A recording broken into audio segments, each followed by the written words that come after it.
എനിക്ക് പറയാനുള്ളത് ബിഗ് ബോസിനകത്ത് അനുമോളെയും ആദിലെയും പുറത്താക്കണം. കാരണം ഇത്രയും രണ്ടെണ്ണത്തിനെയും ആ ബിന്നിയും അതിനകത്ത് കൊള്ളത്തില്ല. ഞങ്ങൾ ഇത്രയും വർഷം കൊണ്ട് കണ്ടുകൊണ്ടിരിക്കുന്ന ഒരു ചാനലാണ് ഏഷ്യാനെറ്റ്. അതിനകത്ത് വരുന്ന ഒരു പ്രോഗ്രാമാണ് ബിഗ് ബോസ്.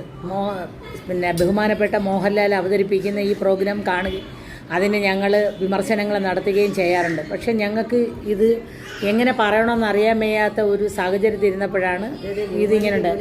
ഞങ്ങൾ അദ്ദേഹത്തിനെയും ബിഗ് ബോസിനെയും അതിനകത്ത് ബഹുമാനിക്കുകയും അതിനകത്ത് അടിയല്ലാതെ കഴിക്കുന്നതിനും കിടക്കുന്നതിനും ഇരിക്കുന്നതിനും നിൽക്കുന്നതിനും നോക്കുന്നതിനും നടക്കുന്നതിനും തിന്നുന്നതിനും കുടിക്കുന്നതിനും കുളിക്കുന്നതിനും എല്ലാം അതിനകത്ത് ബാത്റൂമിൽ പോകുന്നതിനും എല്ലാം അടിയിലും തൂടുന്ന ഈ വ്യക്തികളെ എത്രയും പെട്ടെന്ന് അതിനകത്ത് നിന്ന് ഒഴിവാക്കണം. കാരണം ആ 3 പേര് ബിന്നി, ആദില, പിന്നെ അനുമോള് ഇത്രയും നികൃഷ്ടമായ പെൺപിള്ളേർ അതിനകത്ത് കയറി ഇരുന്നു കൊണ്ട് ഈ ലോകമെമ്പാടും കാണുന്ന ഒരു പ്രോഗ്രാമിനെ ഇത്ര തറയാക്കിക്കൊണ്ട് അവതരിപ്പിക്കുന്നതിനെ ഓർത്ത് ലജ്ജ തോന്നും ഞങ്ങൾക്ക്. കാരണം നല്ല നല്ല അഭിപ്രായങ്ങളും നല്ല നല്ല കാഴ്ചപ്പാടുകളും കാണാൻ വേണ്ടി അനേകായിരം കുഞ്ഞുങ്ങളും അമ്മമാരും പിന്നെ മുതിർന്നവരും പിന്നെ പ്രായം ചെന്നവരും എല്ലാം ഇരുന്ന് കാണുന്ന ഈ പ്രോഗ്രാമിൽ ഇത്ര നികൃഷ്ടമായ വൃത്തികെട്ട പദങ്ങൾ ഉപയോഗിച്ചുകൊണ്ട് എന്തിനാ ഇങ്ങനെ കാണിക്കുന്ന?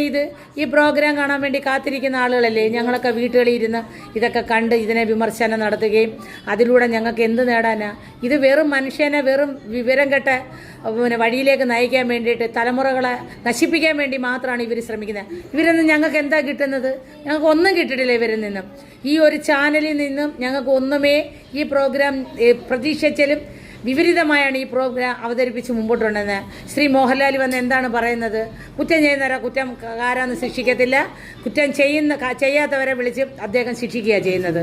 ബിഗ് ബോസ് പോലും പറയുന്നത് അനുസരണയില്ലാതെ ഒരു വാക്കുപോലും കേൾക്കാതെ അവർ അന്നേരം കേട്ടിട്ട് ചെവി കൂടെ കളഞ്ഞിട്ട് പെട്ടെന്ന് ഇപ്പുറത്ത് വന്ന് വീണ്ടും പഴയ പോലെ അവർ പ്രവർത്തിക്കുന്നത്. ഇതിനാണ് ബിഗ് ബോസ് എന്ന പ്രോഗ്രാം ഇട്ടേക്കുന്നത്. അതിനെക്കാട്ടി കുറച്ച് നല്ല സീരിയലുകളിട് ഞങ്ങൾ കണ്ടുകൊണ്ടിരിക്കുക. ആ സീരിയലെങ്കിലും കണ്ട് ഞങ്ങളുടെ സമയങ്ങൾ പോയിട്ട് നിങ്ങളൊക്കെ വീട്ടിൽ ഇരുന്ന് പ്രോഗ്രാം കാണുന്ന ആളുകളാണ്. ഏഷ്യാൻ്റെ അകത്തൂടെ ഇങ്ങനെ ഒരു പിന്നെ ഇത് വരുമ്പോൾ ഞങ്ങൾ എത്ര സന്തോഷത്തോടെയാണ് അത് സ്വീകരിക്കുന്നത്. അതിന് പോലും നേരമില്ലാതെ വെറും അടി മാത്രം നടത്തുക, പറഞ്ഞ കാര്യം പറഞ്ഞ് ആവർത്തന വിരസതമാക്കുക. ഇതൊക്കെയല്ലേ അതിനകത്തിരുന്ന് കാണിക്കുന്ന ആളുകൾ. എന്തിനാ ഇങ്ങനെ ചെയ്യുന്നത്? ഞങ്ങൾക്ക് ഇതിനകത്ത് നിന്ന് എന്ത് നേട്ടം ഉണ്ടായി? ഒരു നേട്ടം ഉണ്ടാകത്തില്ല. വോട്ട് ചെയ്യുന്ന ആളുകൾക്ക് പോലും പരാജയമാണ് നേരിടുന്നത്. ഒരു വോട്ട് ചെയ്യുന്ന എന്തിനാ? ഒരാൾ നല്ലതായിട്ട് വരാൻ വേണ്ടിയിട്ടല്ലേ വോട്ട് ചെയ്യുന്നത്? ആ വോട്ട് പോലും മേടിച്ചുകൊണ്ട് തറ പരിപാടിയാണ് അതിനകത്തിരുന്ന് ചെയ്യുന്നത്. അതുകൊണ്ട് ദൈവത്തെ ഓർത്ത് മോഹൻലാൽ സാർ വരുമ്പം ഇത് നല്ല രീതിയിലൊന്ന് മുമ്പോട്ട് കൊണ്ടുപോകാൻ ശ്രമിച്ചാൽ നല്ലത്. പേളിമാണിയും ശ്രീനേഷും ഒക്കെ അവതരിപ്പിച്ച പ്രോഗ്രാം എത്ര മനോഹരമാണ്. ഇന്നും ഞങ്ങൾ കണ്ടുകൊണ്ടിരിക്കുകയാണത്. ഞങ്ങൾക്ക് അത് കാണുമ്പോൾ തന്നെ ഞങ്ങൾക്ക് കുളിര് കോരുക. കാരണം അത്രയും നല്ല പ്രണയരംഗങ്ങളാണ് അതിനകത്ത്